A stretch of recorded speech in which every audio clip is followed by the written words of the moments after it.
ভারতের প্রজাতন্ত্র দিবসে এবছর প্রধান অতিথি ফরাসি প্রেসিডেন্ট এমানুয়েল ম্যাক্রো। প্রতি বছরই প্রজাতন্ত্র দিবসে কোনো বিদেশি রাষ্ট্রপ্রধানকে আমন্ত্রণ জানানো হয় ভারত সরকারের পক্ষ থেকে, সেই রীতি মেনেই এবছর ভারতে এসেছেন প্রেসিডেন্ট ম্যাক্রো।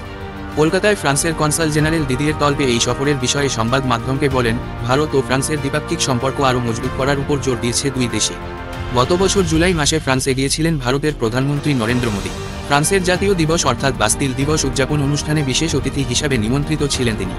আর এবার ভারতের প্রজাতন্ত্র দিবসে দেখা যায় ফরাসি প্রেসিডেন্টকে। ভারতে এটা প্রেসিডেন্ট ম্যাক্রোর তৃতীয় সফর।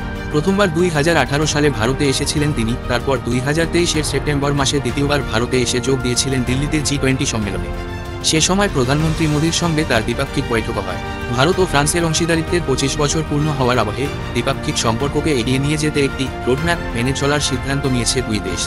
2047 পর্যন্ত দ্বিপাক্ষিক সম্পর্ক নির্ধারণ করবে ওই রোডম্যাপ। প্রসঙ্গত, সেই বছর ভারতের স্বাধীনতা লাভেরও শতবর্ষ পূর্ণ হবে। প্রজাতন্ত্র দিবসে তার ভারতে আসা দুই দেশের সম্পর্কের নিরিখে বেশ তাৎপর্যপূর্ণ। ফ্রান্সের প্রেসিডেন্ট ম্যাক্রো প্রধানমন্ত্রী নরেন্দ্র মোদীর সঙ্গে জয়পুর সফরেও যান এবং ঘুরে দেখেন বেশ কয়েকটি দর্শনীয় স্থান। যন্তর মন্তর থেকে হাওয়া মহল পর্যন্ত মোদীর সঙ্গে রোড শো করেন ম্যাক্রো। তারপরে 19 শতকের একটি প্রাসাদে বৈঠকে বসেন দুই দেশের রাষ্ট্রপ্রধান।